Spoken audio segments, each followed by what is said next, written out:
Good day and welcome back to another DBZ Dokkan battle video. In this video we are going to take a look at the physical Tekka unit, and he is one of the free-to-play Dragon Ball Fusions units that's recently come out on DBZ Dokkan Battle Global.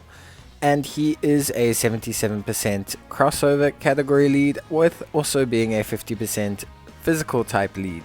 He lowers the enemy defense, raises attack for 1 turn, and also causes supreme damage to the enemy, and has attack and defense of 150% plus an additional attack of 50% when there's another crossover category unit within the same turn. He also has a high chance of giving allies 25% attack and defense, and provides a buff to crossover category units. In terms of links, he has more than meets the eye, hero, shattering the limit, in fighter, and kamehameha. A pretty interesting mixed bag. In terms of categories, not too much really. Youth, Earthlings, Kamehameha, and Crossover being the major ones. I think he's most usable on the crossover team, obviously just due to his passive and the way he provides a buff to the category, but he's also a suitable unit for a youth-based team. So we'll take a look at how he performs under the crossover team. There's not really much else we need to kind of take a look at with him. Obviously that will activate his 50% attack and defense bonus, and also will allow the maximization of the support that he provides. In terms of linking partners, he does have one really good linking partner in the form of the Great Saiyaman 4 unit, which is a free-to-play unit that you can farm as well. The nice thing about the Great Saiyaman 4 unit is that he doesn't have an EZA yet, so you can actually mix him up with Tekka, hopefully once he gets an EZA, to be pretty useful overall. But yeah, so obviously Tekka I think is a unit that's pretty decent. I think out of all of them he has the highest defense, which is really quite nice, considering the requirements that defense does generally have, and I think he's probably the most consistent one out of Yamhan and Pinage. Yamhan can do some pretty crazy damage once he gets below the 80% threshold, and Pinage can do some really consistent good damage as well, but Pinage does lack a little bit of defense, and Yamhan also as well is a little bit light on the defense, while also being a little bit more sporadic. That being said, I think all three units are pretty interesting, and they are big additions to the crossover category, as a lot of players who maybe don't summon on the Super Dragon Ball Heroes banners, for example, wouldn't have had decent crossover units to take on the various crossover based events. So here we've got quite a bit of support, so good rotation for him. He's got 5 links activated, and he's got 152,000 defense, which is pretty damn good. Really solid right now, really good so far. Courage is activated, Kamehameha is activated, Hero is activated, and Shattering the Limit are also activated. He shares 5 links with that Great Saiyaman 4, so that's pretty good. And he hits 2.2 million, which is a really solid figure. Honestly, it's not bad. It's a really good amount to be hitting. It's nice consistent damage as well. He only really requires the crossover unit to be in the same rotation as him. Obviously the nice thing is that SS4 Vegito is giving him a bit of a buff, and obviously that's something that's really good. But that being said, it is pretty damn nice to see how much attack stat he can put out, and also 152,000 defense is an incredibly solid amount. It's something that's pretty damn good. Obviously Great Saiyaman 4 is a nice unit to pair with him. Not only do they share 4 links, but Great Saiyaman 4 also provides a really good buff as well. So he provides a 30% buff to super class allies, so having him and having pretty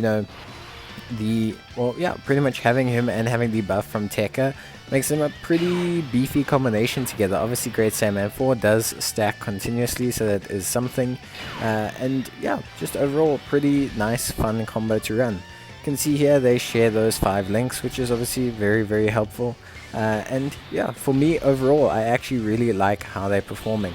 Obviously his defense will be a bit lower this turn because we've taken that super attack from Goku, but for the most part I think Tekka is a very solid unit that provides a lot in terms of his support to the rest of the rotation, and a nice glue unit that you can float around your crossover team to really bring some cohesion to it, considering how many various units you can stick under a crossover team.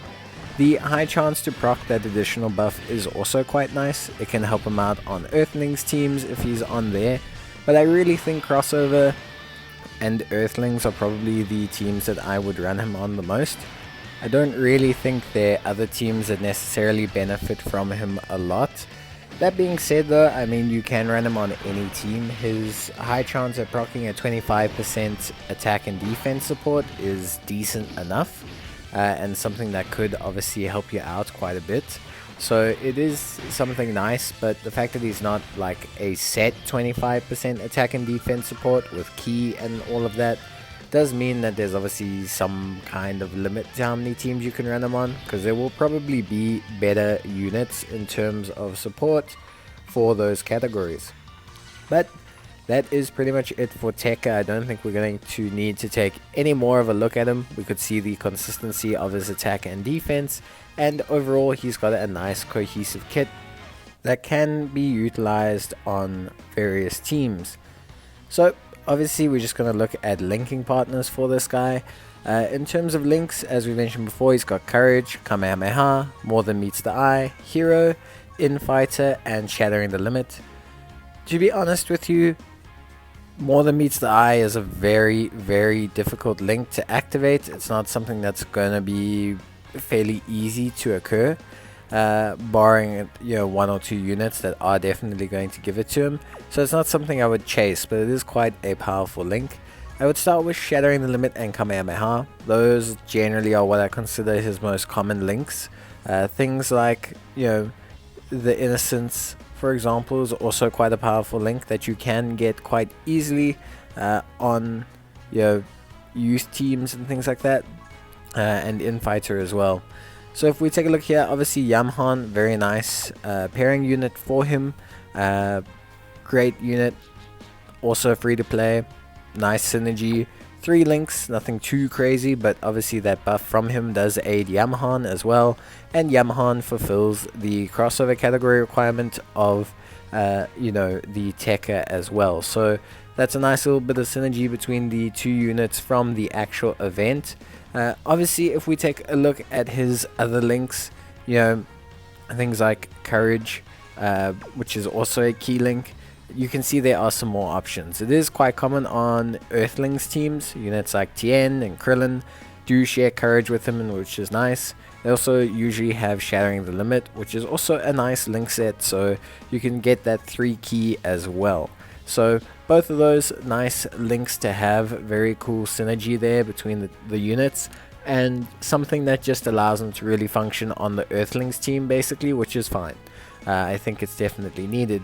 And then obviously his best linking partner is the Great Saiyaman 4. They really just run with each other really well. Great Saiyaman is a stacking unit as well, so he can eventually get quite strong alongside Tekka, and all of the buffing between the two of them really creates a nice little pairing that can do quite well. They also share 5 links, which means overall they're pretty damn strong and a really good pairing.